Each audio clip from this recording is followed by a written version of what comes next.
Google just released Veo 3.1 and they're definitely not playing around anymore. This isn't just another incremental update. This is Google going all in on AI filmmaking while OpenAI Sora 2 is grabbing headlines. So let's not waste any time as we break down what is Veo 3.1 and what it actually does, how it stacks up against the competition, and whether this thing is worth your time and money. What actually is Veo 3.1? Veo 3.1 is Google's latest AI video generation model. You type a prompt and it creates video with synchronized audio. Emphasis on synchronized because this doesn't mean just background music, but actual dialogue, sound effects, ambient noise, the whole package. To achieve this, Google listened to feedback from 275 million videos people generated in Flow since May. People wanted more control, better audio support, and the ability to actually edit their videos, and Veo 3.1 delivers on this promise very good. The model now has what Google named stronger prompt adherence. This, in plain English, means it actually listens to what you tell it to do. If you ask for a specific camera angle, lighting setup, or character action, Veo 3.1 is way better at nailing it compared to the outgoing Veo 3.0. Now let's talk about the Flow revolution. Flow is where Veo 3.1 really shines. It's Google's custom built-in filmmaking tool. And honestly, it's what completely separates Veo from the pack. Think of Flow as your AI production studio, and with Veo 3.1, all existing features now support audio, making the whole ordeal much more convenient.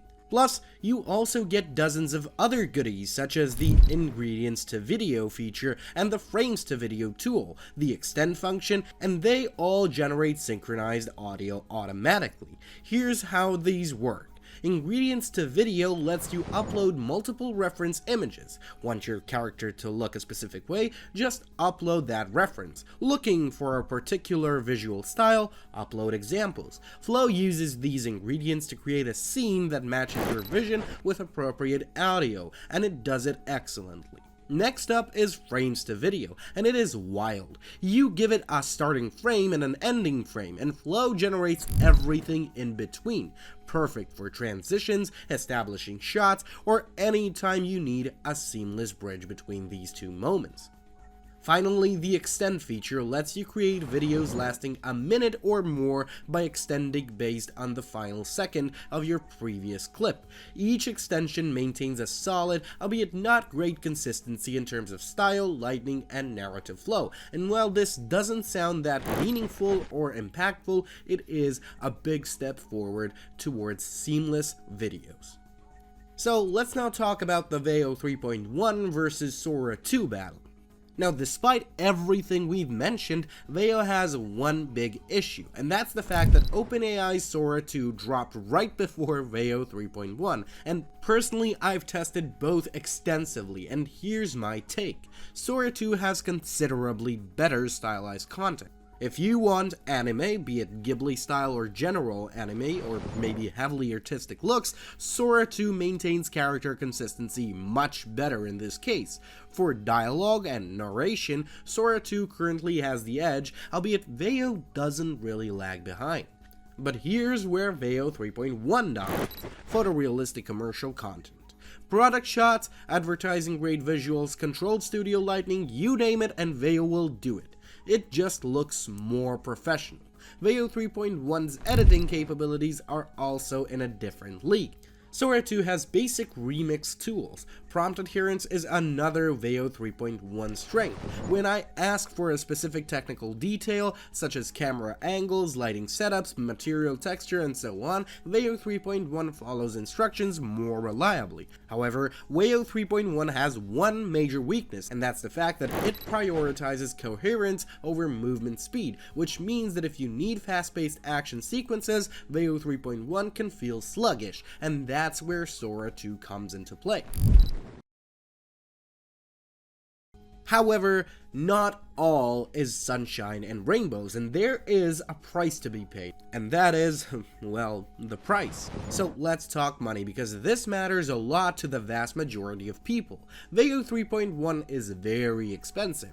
Through the Gemini API, you're looking at approximately 40 cents per second for standard quality with audio. 40 cents. That means you'll be paying $3.2 for an 8-second clip. But here's the big catch. AI video is fidgety. You don't nail it on the first try. In fact, you need at least 3 attempts to usually get something close to what you wanted, and that translates to about $9.6. For consumer access through Flow, Google AI Pro runs $19.99 monthly. Google AI Ultra at $249.99 monthly gives you higher usage limits and early access to premium features. However, it'll still set you back $250,000 monthly. So, who is Veo 3.1 actually for? Well, practically everyone. However, here are the sweet spots. First, marketing agencies and brands. They love Veo 3.1 for product visualization. The photorealistic quality combined with controlled lighting as well as the ability to insert products into custom environments makes it perfect for advertising.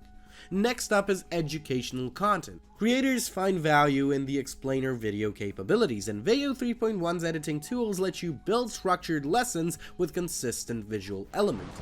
Additionally, social media creators benefit from the vertical format support and fast variant. However, they're still skeptical about Veo. That said, filmmakers also use Flow's narrative tools. The frames to video feature helps them massively with transitions. Furthermore, the extend function creates establishing shots, reference images maintain character consistency across scenes, and this all results in a very good AI software.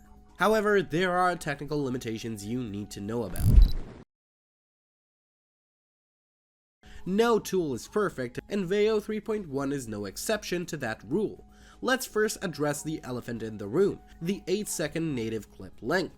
This is by far its biggest constraint. Yes, sure, you can extend the video, but each extension increases cost and introduces potential consistency issues. Physics and complex interactions still trip up the model.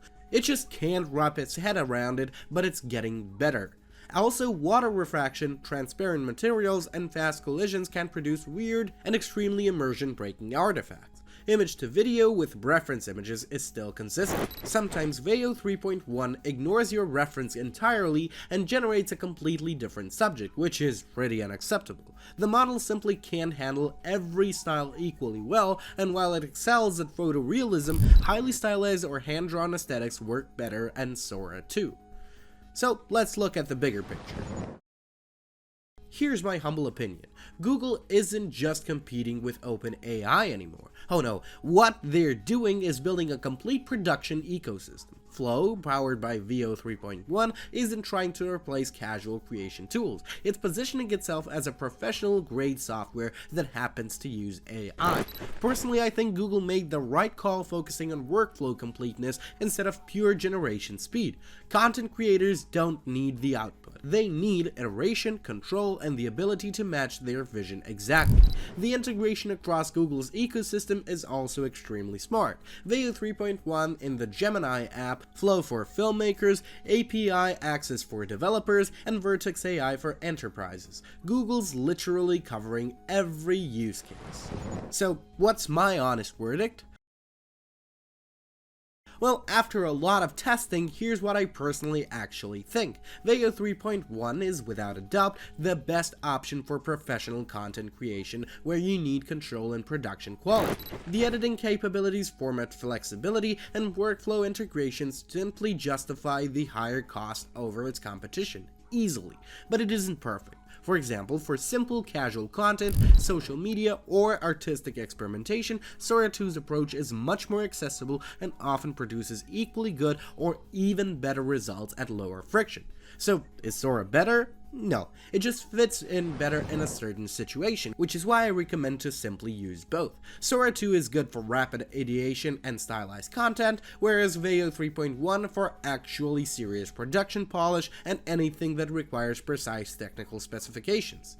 Now, what excites me most about Veo 3.1 isn't what it can do today, but what it will be able to do in the future. It's the trajectory that keeps me hooked, because only 5 months from Veo 3 to Veo 3.1 brought massive improvements, and if Google maintains this pace, we're looking at truly professional-grade AI filmmaking tools within the next year. The technology isn't perfect, physics still breaks, consistency is improving but not guaranteed, cost remains high for production level work, but we are watching the emergence of a new creative medium in real time, and that's genuinely exciting, and it's already making us wonder what's coming next. No, quite a lot actually. Google's already announced numerous upcoming features. Object removal is already expanding from Vertex AI to Flow soon. Additionally, more granular control over camera movement and lighting is already in development. Furthermore, enhanced character consistency across longer sequences is a priority. The key behind developing of any AI software is the community using it, and Veo has a very healthy community behind it.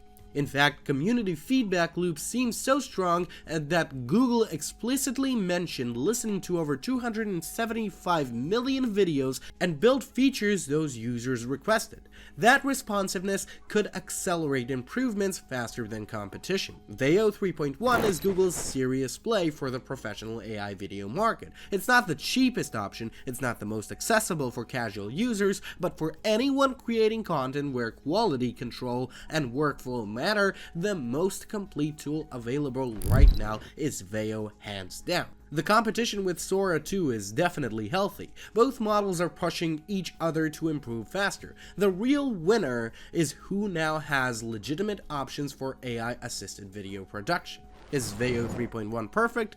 Most definitely not, but it's undeniably capable for such a new technology, and the rate of improvement is simply staggering. The AI video revolution isn't coming, it's already here, and Veo 3.1 is proof that we're long moved past novelty demos into proper production-ready tools.